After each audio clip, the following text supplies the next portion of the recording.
நிறைய விசேஷங்கள் இந்த ஆடி மாதத்துல வந்தாலும் இந்த ஆடிப்புறம் அப்படின்றது ரொம்ப ரொம்ப சிறப்பு வாய்ந்த நாளாக எல்லா அம்மன் கோவில்களிலும் அம்மனுக்கு வளைகாப்பு சாத்தி வழிபடுவாங்க. சைவ வைணவ திருத்தலங்கள்ல கொண்டாடக்கூடிய அற்புதமான திருவிழா இந்த ஆடிப்புற திருவிழா.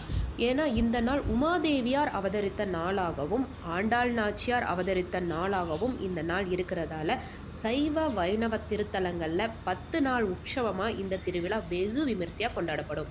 கல்யாணத்துக்காக காத்துட்ருக்க ஆண்களும் சரி பெண்களும் சரி, திருமணமாய் குழந்தைக்காக காத்துட்ருக்கக்கூடிய தம்பதிகளும் சரி, அவங்களுக்கு ஒரு பெரிய வரப்பிரசாதம் இந்த ஆடிப்பூரம். இந்த நாளில் என்ன பண்ணணும் அப்படின்னா, கோவிலில் அம்மனுக்கு நீங்கள் சில விஷயங்களை வாங்கி கொடுக்குறது ரொம்பவுமே சிறப்புங்க. என்னென்ன பண்ணணும் அப்படின்னா, ஒரு தட்டில் பச்சரிசி வாங்கி பரப்பிக்கோங்க, ஒரு சேலை வச்சுக்கோங்க, வளையல் கலர் கலராக வளையல் வாங்கி வச்சுக்கோங்க, தாம்பூலம் அதாவது வெத்தலை பாக்கு வாழைப்பழம் தேங்காய் வாங்கி வச்சுக்கோங்க, அந்த வெல்லம் இருக்குது பார்த்தீங்களா, அந்த கட்டி வெல்லம் அது 2 வாங்கி வச்சுக்கோங்க, மஞ்சள் குங்குமம் தாலி சரடு மல்லிகைப்பூ நல்லா வாசமுள்ள பூ வாங்கி சுவாமிக்கு கொடுத்துட்டு அவங்க நல்ல மனதார வழிபட்டுட்டு வாங்க.